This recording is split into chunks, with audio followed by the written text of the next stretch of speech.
ਸੁਬਾਹ ਸੁਬਾਹ ਉੱਠਿਆ ਵਾਂ ਤੇ ਸਾਹਮਣੇ ਕੰਮ ਨਜ਼ਰ ਆ ਗਿਆ ਤੇ ਕੰਮ ਵੇਖ ਕੇ ਤੇ ਮੇਰੇ ਦਿਲ ਨੂੰ ਹੋਲ ਪੈ ਗਿਆ। ਤਾਂਹੀਓ ਘਰ ਵਾਲੇ ਮੈਨੂੰ ਕਹਿੰਦੇ ਤੂੰ ਵਿਹਲਾ ਰਹਿਣਾ। ਵਾੜੇ 'ਚ ਵੜਿਆ ਤੇ ਵਾੜੇ 'ਚ ਖਲਾਰਾ ਇੰਨਾ ਸੀ ਕਿ ਤੁਹਾਡੇ ਭਰਾ ਦੇ ਦਿਮਾਗ ਦੇ ਵਿੱਚ ਇਵੇਂ ਦੇ ਸੀਨ ਚੱਲਣ ਲੱਗ ਪਏ। ਕੀ ਕਰੀਏ, ਸਫਾਈ ਤਾਂ ਹੁਣ ਕਰਨੀ ਸੀ ਨਾ।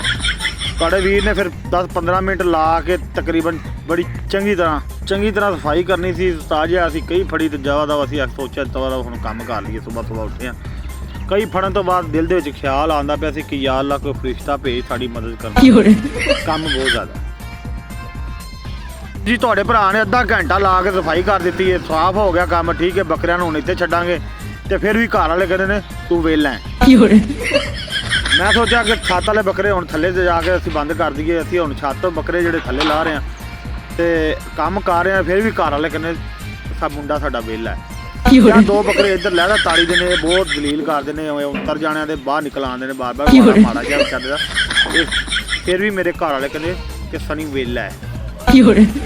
ਲੋ ਜੀ, ਅਸੀਂ ਫਿਰ ਬੱਕਰੇ ਥੱਲੇ ਜਿਹੜੇ ਵਾੜੇ ਤੇ ਤਾੜਨ ਜਾ ਰਹੇ ਹਾਂ ਤੇ ਮਾਂ ਸਾਡੀ ਤਾੜੀਆਂ ਮਾਰ ਰਹੀ ਹੈ ਤੇ ਮੈਂ ਮਾਂ ਨੂੰ ਦੱਸਿਆ ਕਿ ਬੇਬੇ ਕਬੂਤਰ ਨਹੀਂ ਹੈ, ਬੱਕਰੇ। ਲੋ ਜੀ, ਫਿਰ ਤੁਹਾਡੇ ਭਰਾ ਨੇ ਬੜੀ ਕਾਮਯਾਬੀ ਦੇ ਨਾਲ ਜਿਹੜਾ ਨਾ ਉਹ ਸਾਹਮਣੇ ਵਾੜੇ 'ਚ ਜਾ ਕੇ ਬੱਕਰੇ ਬੰਦ ਕਰ ਦਿੱਤੇ ਨੇ।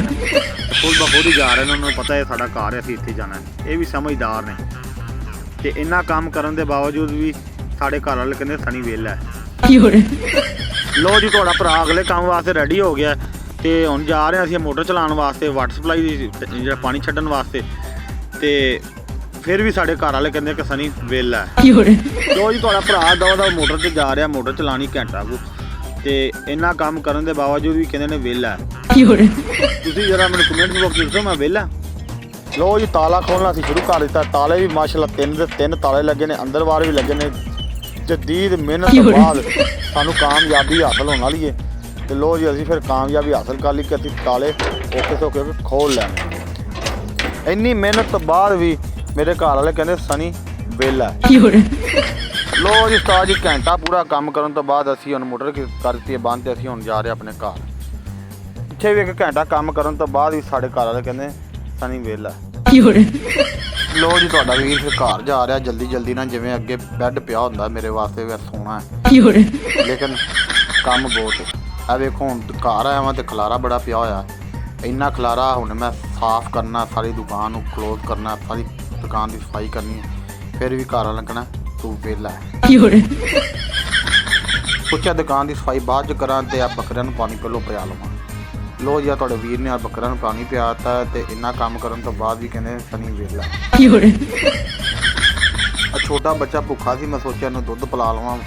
ਬੱਕਰੀ ਨੂੰ ਫੜ ਕੇ ਰੱਖਿਆ ਤੇ ਦੁੱਧ ਪੀ ਰਿਹਾ ਹੈ। ਇਹ ਵੀ ਇੱਕ ਕੰਮ ਜੇ। ਫਿਰ ਵੀ ਘਰ ਵਾਲੇ ਕਹਿੰਦੇ ਨੇ ਕਿ ਸਨੀ ਵਿਹਲਾ ਹੈ। ਲੋ ਜੀ, ਥੋੜ੍ਹੀ ਜਿਹੀ ਮਿਹਨਤ ਤੋਂ ਬਾਅਦ ਅਸੀਂ ਬੱਕਰੀ ਨੂੰ ਦੁੱਧ ਪਿਆਉਣ 'ਚ ਕਾਮਯਾਬ ਹੋ ਗਏ ਤੇ ਹੁਣ ਅਸੀਂ ਅਗਲੇ ਕੰਮ ਵਾਸਤੇ ਅੱਗੇ ਜਾ ਰਹੇ ਹਾਂ। ਅਗਲੇ ਕੰਮ 'ਤੇ ਅਸੀਂ ਬੇਹੋਸ਼ ਹੀ ਨਾ ਹੋ ਜਾਈਏ। ਲੋ ਜੀ, ਘਰ ਵਾਲਿਆਂ ਨੇ ਨਾਸ਼ਤਾ ਦੇ ਦਿੱਤਾ। ਉਹਨਾਂ ਕਹਿੰਦਾ ਪਹਿਲਾਂ ਨਾਸ਼ਤਾ ਕਰਾਂ। ਨਾਸ਼ਤਾ ਵੀ ਉਹਨਾਂ ਨੇ ਮੈਨੂੰ ਦੁਕਾਨ 'ਤੇ ਬਿਠਾ ਕੇ ਉਹਨਾਂ ਕਿਹਾ ਇੱਥੇ ਬਹਿ ਕੇ ਕਰਨਾ। ਇੱਕ ਬੁਰਕੀ ਮੂੰਹ 'ਚ ਪਾਉਣਾ ਤਾਂ ਉੱਧਰੋਂ ਗਾਹਕ ਆ ਜਾਂਦਾ। ਫਿਰ ਵੀ ਕਹਿੰਦੇ ਨੇ ਕਿ ਵਿਹਲਾ ਹੈ, ਕਿਉਂਕਿ ਤੁਹਾਡਾ ਭਰਾ ਜਿਹੜਾ ਨਾਲ ਚਾਵਲਾਂ ਦਾ ਜੇ ਮਾਰਕੀਟਿੰਗ ਵੀ ਕਰਦਾ ਤੇ ਮੈਂ ਸੋਚਿਆ ਫੋਨ 'ਤੇ 2-4 ਆਰਡਰ ਲੈ ਲਵਾਂ ਤੇ ਤੁਹਾਡੇ ਵੀਰ ਨੂੰ 3-4 ਆਰਡਰ ਮਿਲ ਗਏ ਨੇ ਫੋਨ 'ਤੇ, ਠੀਕ ਹੈ। ਤੇ ਹੁਣ ਉਹਨਾਂ ਨੇ ਡਿਲੀਵਰੀਆਂ ਦੇਣ ਵੀ ਜਾਣਾ ਥੋੜ੍ਹੀ ਦੇਰ ਤੱਕ। ਫਿਰ ਵੀ ਕਹਿੰਦੇ ਨੇ ਇਹ ਵਿਹਲਾ ਹੈ। ਲੋ ਫਿਰ ਤੁਹਾਡੇ ਭਰਾ ਨੇ ਸਾਰੀ ਦੁਕਾਨ ਦੀ ਸਫਾਈ ਕਰ ਦਿੱਤੀ, ਜੋੜ ਦਿੱਤੀਆਂ ਸ਼ਾਮਾਂ, ਫਿਰ ਵੀ ਆਉਂਦੇ ਨੇ ਇਹ ਵਿਹਲਾ। ਜਿਵੇਂ ਬਾਹਰ ਆਇਆ ਵਾਂ ਤਾਂ ਭਰਾ ਬਿਮਾਰ ਹੋਇਆ ਪਿਆ, ਇਹਨੇ ਆਖਿਆ ਮੇਰੀ ਦਵਾਈ ਲੈ ਆ ਭੱਜ ਕੇ ਜਾ ਕੇ, ਤੇ ਮੈਂ ਹੁਣ ਇਹਦੀ ਦਵਾਈ ਲੈਣ ਚੱਲਿਆ ਵਾਂ। ਫਿਰ ਵੀ ਕਹਿੰਦੇ ਨੇ ਕਿ ਸਨੀ ਵਿਹਲਾ। ਉਹ ਜੀ, ਥੋੜ੍ਹੇ ਜਿਹੇ ਸਫ਼ਰ ਤੋਂ ਬਾਅਦ ਜਿਹੜਾ ਨਾ ਤੁਹਾਡਾ ਭਰਾ ਪਹੁੰਚ ਗਿਆ ਤੇ ਨਾਲ ਹੀ ਸਾਡੇ ਮੈਡੀਕਲ ਸਟੋਰ ਹੈ। ਜਿਵੇਂ ਤੁਹਾਡਾ ਭਰਾ ਉੱਥੇ ਮੈਡੀਕਲ ਸਟੋਰ 'ਤੇ ਇੰਟਰ ਹੋਇਆ, ਉਹ ਜੀ ਮੈਡੀਕਲ ਸਟੋਰ ਵਾਲਿਆਂ ਨੂੰ ਆਪਾਂ ਦਵਾਈ ਦੱਸੀ ਤੇ ਉਹਨੇ ਇੰਝ ਮੇਰੇ ਲਈ ਵੇਖਿਆ ਜਿਵੇਂ ਮੈਨੂੰ ਖਾ ਜਾਣਾ। ਉਹਨੂੰ ਮੈਂ ਕਿਹਾ ਯਾਰ ਫਲਾਣੀ ਦਵਾਈ ਕਰ ਦੇ, ਤੇ ਉਹ ਕੰਪਿਊਟਰ 'ਤੇ ਇੰਝ ਬਹਿ ਗਿਆ ਜਿਵੇਂ ਉਹਨੂੰ ਮੈਂ ਅਮਰੀਕਾ 'ਤੇ ਹਮਲਾ ਕਰਨ ਦਾ ਕਹਿ ਦਿੱਤਾ। ਬੜੀ ਮੁਸ਼ਕਿਲ ਤੋਂ ਬਾਅਦ ਮੇਰੇ ਭਰਾ ਨੇ ਦਵਾਈਆਂ ਲੱਭਣੀਆਂ ਸ਼ੁਰੂ ਕੀਤੀਆਂ ਨੇ ਤੇ ਜਿਵੇਂ ਉਹਨੇ ਮੈਨੂੰ ਦਵਾਈਆਂ ਦਿੱਤੀਆਂ ਨੇ, ਤੁਹਾਡਾ ਵੀਰ ਫਿਰ ਇੱਥੋਂ ਨਿਕਲਿਆ ਬਾਹਰ ਤਰ੍ਹਾਂ। ਇੰਨਾ ਕੰਮ ਕਰਨ ਤੋਂ ਬਾਅਦ ਵੀ ਆਉਂਦੇ ਨੇ ਸਨੀ ਵਿਹਲਾ। ਲੋ ਜੀ, ਤੁਹਾਨੂੰ ਦੱਸਿਆ ਸੀ ਕਿ ਆਰਡਰ ਮਿਲੇ ਸੀ 3-4 ਚੌਲਾਂ ਦੇ, ਤੇ ਅਸੀਂ ਆਖਿਆ ਚਲੋ ਉਹ ਵੀ ਜਿਹੜਾ ਡਿਲੀਵਰ ਕਰ ਆਈਏ। ਤੇ ਮੈਂ ਜਾ ਰਿਹਾ ਜਰਾ ਦੁਕਾਨ 'ਤੇ ਜਰਾ ਚਾਵਲ ਚੂਵਲ ਲੈਣ ਵਾਸਤੇ। ਤੇ ਇੰਨਾ ਕੰਮ ਕਰਨ ਤੋਂ ਬਾਵਜੂਦ ਵੀ ਸਾਰੇ ਲੋਕ ਕਹਿੰਦੇ ਨੇ ਇਹ ਵਿਹਲਾ, ਇਹ ਵਿਹਲਾ। ਤੇ ਇਹ ਤੁਹਾਡਾ ਵੀਰ ਜਾ ਰਿਹਾ ਤੇ ਇਨਸ਼ਾਅੱਲਾ ਦੁਕਾਨ 'ਤੇ ਕਰੀਬ ਹੀ ਦੁਕਾਨ ਹੈ। ਲੋ ਜੀ, ਦੁਕਾਨ 'ਤੇ ਆ ਗਏ ਹਾਂ ਤੇ ਦੁਕਾਨ 'ਤੇ ਖਲਕਿਆ ਰਾਈਸ 'ਤੇ ਆਪਾਂ ਕੰਮ ਕਰਨੇ ਆ। ਤੇ ਉਹ ਸਾਹਮਣੇ ਭਾਈ ਮੇਰਾ ਬੈਠਾ, ਠੀਕ ਹੈ। ਹਿਸਾਬ ਕਿਤਾਬ ਦੇਣ ਤੋਂ ਬਾਅਦ ਉਹਨਾਂ ਨੂੰ ਦੱਸਿਆ ਇੰਨੇ ਆਰਡਰ ਯਾਨੀ ਕਿ ਕਹਿੰਦੇ ਚੌਲਾਂ ਦੇ ਉਹ ਆਪਾਂ ਡਿਲੀਵਰ ਕਰਨੇ ਨੇ। ਤੇ ਆਹ ਭਾਈ ਦਾ ਰੋਜ਼ਾ ਸੀ ਤੇ ਇਹਨਾਂ ਦੀ ਤਬੀਅਤ ਵੀ ਬੜੀ ਖ਼ਰਾਬ ਸੀ ਤੇ ਉਹਦੇ ਹਿੱਸੇ ਦਾ ਕੰਮ ਵੀ ਮੈਨੂੰ ਕਰਨਾ ਪਿਆ। ਤੇ ਆਹ ਹੁਣ ਦੁਕਾਨ ਦਾ ਸਮਾਨ ਵੀ ਅਸੀਂ ਖਰੀਦਿਆ, ਜਿਹੜਾ ਦੁਕਾਨ ਤੋਂ ਸੌਦਾ ਸ਼ਾਰਟ ਸੀ ਉਹ ਇੱਥੇ ਖਰੀਦਣ ਵਾਸਤੇ ਆਏ ਹਾਂ। ਫਿਰ ਵੀ ਕਹਿੰਦੇ ਸਨੀ ਵੇਲਾ ਲੋ ਜੀ। ਸਾਰੀਆਂ ਸ਼ਾਵਾਂ ਖਰੀਦਣ ਤੋਂ ਬਾਅਦ ਤੁਹਾਡੇ ਭਰਾ ਨੇ ਮੋਟਰਸਾਈਕਲ ਦਾ ਜਹਾਜ਼ ਬਣਾਤਾ ਤੇ ਸਮਾਨ ਲੋਡ ਕਰ ਲਿਆ ਤੇ ਹੁਣ ਚੱਲਿਆ ਤੇ ਫਿਰ ਵੀ ਕਹਿੰਦੇ ਨੇ ਸਨੀ ਵੇਲਾ ਦੱਸੋ ਯਾਰ, ਇੰਨਾ ਜ਼ੁਲਮ ਮੇਰੇ ਤੋਂ ਹੁੰਦਾ ਹੈ ਤੇ ਫਿਰ ਵੀ ਕਹਿੰਦੇ ਨੇ ਵੇਲਾ। ਤੇ ਘਰ ਆ ਕੇ ਬੈਠਾ ਹੀ ਆ ਤੇ ਪਾਣੀ ਦਾ ਘੁੱਟ ਪੀਤਾ ਹੈ ਤੇ ਘਰ ਵਾਲਿਆਂ ਨੇ ਕਿਹਾ ਬੱਚੇ ਸੋਲਰ ਖਰਾਬ ਹੈ। ਬਸ ਫਿਰ ਮੇਰੀ ਲੋ ਜੀ, ਸੋਲਰਾਂ ਦੇ ਉੱਤੇ ਮਿੱਟੀ ਬੜੀ ਜ਼ਿਆਦਾ ਚੜੀ ਹੋਈ ਸੀ ਤੇ ਸਫਾਈ ਬਹੁਤ ਜ਼ਿਆਦਾ ਹੋਣ ਵਾਲੀ ਸੀ ਤੇ ਤਾਰਾਂ ਤੂਰਾਂ ਵੀ ਦੁਬਾਰਾ ਜੋੜ ਲੱਗਣ ਵਾਲੇ ਸੀ। ਕੰਮ ਥੋੜਾ ਜਿਹਾ ਔਖਾ ਸੀ ਪਰ ਗੰਦ ਬੜਾ ਸੀ ਇੱਧਰ ਵੀ ਤੇ ਉੱਧਰ ਵੀ। ਤੁਹਾਡੇ ਭਰਾ ਨੇ ਮਜ਼ੀਦ ਮਿਹਨਤ ਕਰਦੇ ਹੋ ਪਲੇਟਾਂ ਸਾਫ਼ ਕਰ ਦਿੱਤੀਆਂ। ਤੇ ਲੋ ਜੀ, ਪੱਖੇ ਚੱਲ ਪਏ ਨੇ ਸੋਲਰ ਵਾਲੇ ਤੇ ਫਿਰ ਵੀ ਸਾਡੇ ਘਰ ਵਾਲੇ 2 ਘੰਟੇ ਕੰਮ ਕਰਨ ਤੋਂ ਬਾਅਦ ਵੀ ਕਹਿੰਦੇ ਸਨੀ ਵੇਲਾ ਹੈ। ਨਾ ਕੰਮ ਕਰਨ ਤੋਂ ਬਾਅਦ ਸਾਨੂੰ ਯਾਦ ਆਇਆ ਕਿ ਬਾਹਰ ਸਾਡੇ ਜਾਨਵਰ ਵੀ ਹੈਗੇ ਨੇ, ਉਹਨਾਂ ਨੂੰ ਵੀ ਪੱਠੇ ਪਾਣੇ ਨੇ।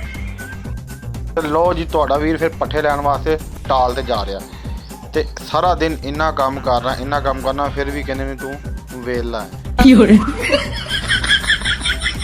ਥੋੜਾ ਜਿਹਾ ਸਫ਼ਰ ਕਰਨ ਤੋਂ ਬਾਅਦ ਤੁਹਾਡਾ ਵੀਰ ਫਾਈਨਲੀ ਟਾਲ ਤੇ ਪਹੁੰਚ ਗਿਆ। ਟਾਲ ਤੋਂ ਪੱਠੇ ਲੈਣ ਤੇ ਫਿਰ ਤੁਹਾਡਾ ਵੀਰ ਵਾਪਸ ਵੀ ਆ। ਲੋ ਜੀ, ਤੁਹਾਡਾ ਵੀਰ ਫਾਈਨਲੀ ਪੱਠੇ ਲੈ ਆਇਆ ਤੇ ਬੱਕਰੇ ਵੇਖੋ ਵਿਚਾਰੇ ਕਿਵੇਂ ਭੁੱਖੇ ਨੇ ਹੈ। ਇਹਨਾਂ ਨੂੰ ਅਸੀਂ ਹੁਣ ਪਾਣ ਲੱਗੇ ਹਾਂ ਤੇ ਇਹਨਾਂ ਨੇ ਪੱਠੇ ਇਨਸ਼ਾਅੱਲਾ ਵੇਖਿਆ ਕਿਵੇਂ ਖਾਂਦੇ। ਲੋ ਜੀ, ਇੰਨਾ ਕੰਮ ਕਰਨ ਤੋਂ ਬਾਅਦ ਵੀ ਤੁਹਾਡਾ ਵੀਰ ਵੇਲਾ ਹੈ। ਲੋ ਜੀ, ਆਪਣੇ ਵੀਰੇ ਦੀ ਵੀਡੀਓ ਨੂੰ ਜਲਦੀ ਲਾਈਕ ਤੇ ਫਾਲੋ ਕਰ ਲਓ। YouTube ਤੇ ਦੇਖ ਰਹੇ ਜੇ ਤੇ ਸਬਸਕ੍ਰਾਈਬ ਕਰ ਲਓ।